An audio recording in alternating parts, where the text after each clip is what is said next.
안녕하세요, 여러분. 오늘도 저희 채널을 찾아주셔서 정말 감사합니다. 혹시 구독과 좋아요 버튼 아직 안 누르셨죠? 정말 중요한 정보들이 가득한 오늘 영상인데 나중에 찾으려고 해도 유튜브 알고리즘 때문에 영상이 사라져버릴 수 있거든요. 지금 바로 구독과 좋아요 꾹 눌러주시고 시작하겠습니다. 자, 여러분께 질문 하나 드릴게요. 경상북도에 가면 200년이 넘는 놀라운 이야기가 숨어있는 마을이 있다는 거 아세요?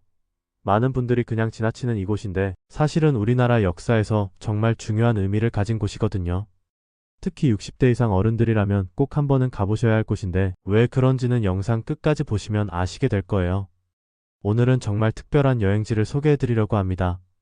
1815년이라고 하면 조선 후기죠. 그때부터 시작된 이야기가 지금까지 이어져 내려오는 곳이 바로 경상북도 칠곡입니다. 칠곡하면 많은 분들이 그냥 지나가는 길목 정도로만 생각하시는데 사실은 아주 특별한 의미가 담긴 땅이거든요. 200년 전 종교적 박해를 피해 깊은 산골로 숨어든 사람들이 만든 작은 마을이 있었어요. 이 사람들은 목숨을 걸고 신앙을 지키려 했던 분들이었는데 그들의 이야기가 지금도 고스란히 남아있는 곳이 바로 칠곡입니다. 칠곡 여행의 시작점은 성 베네딕토의 외관 수도원이에요. 1952년에 세워진 이곳은 정말 웅장하면서도 평화로운 분위기를 자아냈거든요. 여기서 특별한 건 구성당인데요. 20세기 초반 프랑스에서 온 선교사들이 붉은색과 회색 벽돌로 지은 성당이에요. 마치 유럽의 어느 작은 마을에 온 것 같은 느낌이 들죠. 아버님, 어머님들이 특히 좋아하실 만한 부분이 있어요. 여기 수도사들은 기도 다음으로 노동을 중요하게 생각하시거든요. 자급자족을 원칙으로 해서 모든 가구를 직접 만들고 심지어 소시지까지 만들어서 판매하고 있어요. 이 소시지가 칠곡의 유명한 기념품이기도 하죠. 2024년 5월에는 새로운 문화영성센터도 문을 열었어요. 승효상이라는 유명한 건축가가 설계한 곳인데 정말 차분하고 밝은 분위기예요. 천주교 신자가 아니어도 누구나 이용할 수 있으니까 몸이 괜찮으시면 한번 들러보시는 것도 좋을 것 같아요. 이제 정말 특별한 곳으로 가볼게요. 가실성당이라는 곳인데 여기 가면 정말 유럽의 작은 시골 마을에 온 것 같은 느낌이 들어요. 주황빛 성당과 정원이 어우러져 있는데 성당을 제외하고는 모두 단층 건물이라서 더욱 아기자기해 보이거든요. 최근에는 인기 드라마 촬영지로도 유명해져서 젊은 사람들도 많이 찾아오고 있어요. 여기서 중요한 팁 하나 드릴게요. 가실성당을 방문하신다면 4월 초봄이나 7월 여름을 추천해드려요. 4월에는 벚꽃이, 7월에는 배롱나무꽃이 피어서 성당이 정말 화사한 색감으로 물든답니다. 하지만 가실성당의 진짜 가치는 겉모습이 아니에요. 이곳은 경상북도에서 가장 오래된 성당이거든요. 1895년에 가밀로 파이아스라는 외국인 신부님이 처음 부임해서 5칸 규모의 기와집을 본당으로 사용한 것이 시작이었어요. 1923년에는 푸아넬 신부님이 설계하고 투르네 신부님이 현재의 성당을 지었죠. 실로마네스크 양식이라고 하는데 쉽게 말하면 로마 시대 건축 양식을 현대적으로 재해석한 거예요. 이제 정말 중요한 이야기를 해드릴게요. 신나무골 성지라는 곳이 있어요. 여기가 바로 영남 지역 천주교 신앙의 발생지입니다. 1815년 의레바케라는 큰 종교적 탄압이 있었어요. 그때 천주교를 믿는 사람들이 목숨을 보전하기 위해 깊은 산골로 숨어들었는데 그곳이 바로 신나무골이었거든요. 여기서 김보록 신부라는 분이 초가 사제관을 사서 정착했어요. 1885년의 일이죠. 이분이 이곳을 거점으로 해서 대구 지역에 천주교를 전파하기 시작했거든요. 그래서 신나무골이 대구 천주교의 시작점이 된 거예요. 현재 신나무골 성지에는 특별한 한옥 성당이 있어요. 위에서 내려다보면 지붕 모양이 십자가 형태로 되어 있어서 정말 신기하거든요. 한국의 전통 건축가 천주교가 만난 독특한 모습이죠. 여기에는 이선희 엘리사벳이라는 순교자의 무덤도 있어요. 1866년 병인 박해 때 아들과 함께 순교하신 분인데 1984년에 이곳으로 유해를 옮겨왔어요. 무덤 주변에는 정말 경건하고 평화로운 기운이 흐르고 있어요. 이제 정말 특별한 걷기 코스를 소개해드릴게요. 한티 가는 길이라고 하는 45.6km의 순례길이에요. 19세기 천주교 박해 시기에 한티 교우촌으로 향하던 순례자들의 발자취를 따라 만든 길이거든요. 총 5개 구간으로 나뉘어 있는데 각 구간마다 특별한 의미가 있어요. 1구간은 돌아보는 길로 10.5km예요. 자신의 삶을 되돌아보며 새로운 마음가짐을 갖는 구간이죠. 이 구간은 비우는 길로 9.5km입니다. 내면의 욕심과 잡념을 비우고 가치 있는 것들로 채우기 위한 준비의 시간이에요. 3구간은 뉘우치는 길로 9km인데 이 구간이 가장 힘들어요.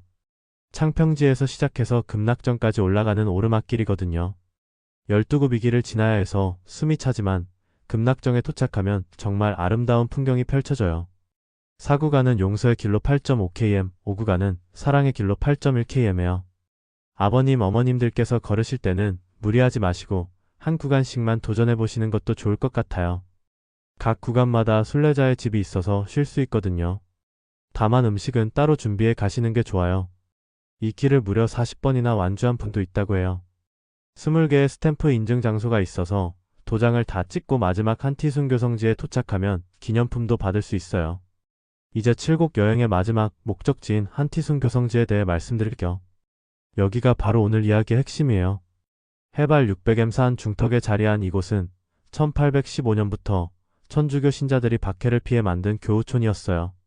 50년 동안 이곳에서 평화롭게 살았는데 1868년 대원군의 아버지 무덤 도굴 사건이 일어나면서 천주교 박해가 더욱 심해졌어요. 그때 한티 교우촌을 급습한 관군들 때문에 수많은 신자들이 목숨을 잃었고 마을도 불태워졌어요. 정말 가슴 아픈 역사죠. 현재까지 확인된 순교자 무덤이 37기나 되는데 산속 곳곳에 십자가 비석이 세워져 있어요.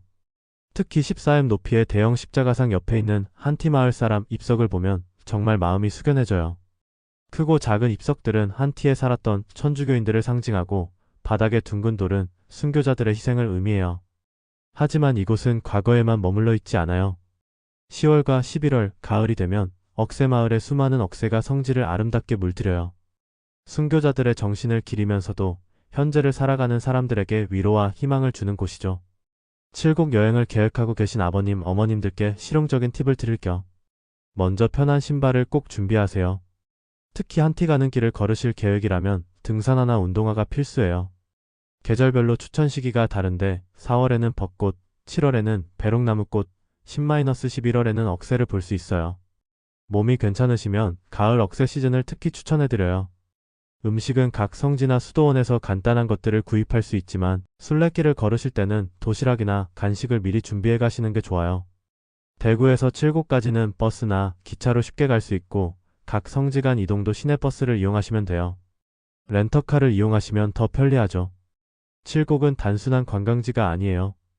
200년 전 우리 선조들이 목숨을 걸고 지키려 했던 신념의 땅이거든요. 종교가 다르거나 신앙이 없으시더라도 그들의 삶과 희생을 통해 많은 것을 느끼실 수 있을 거예요. 특히 60대 이상 어른들에게는 더욱 의미 깊은 여행이 될 것 같아요.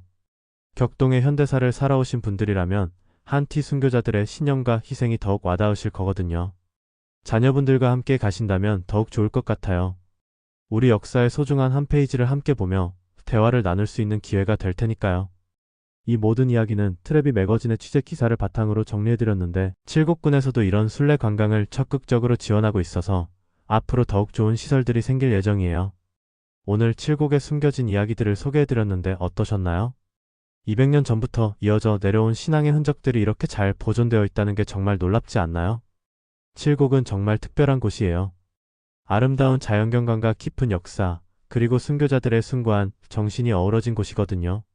몸이 괜찮으시면 꼭 한번 방문해 보시길 바라요. 오늘 영상이 도움이 되셨다면 구독과 좋아요, 그리고 알림 설정까지 부탁드릴게요. 다음에도 더 좋은 여행 정보로 찾아뵙겠습니다. 감사합니다.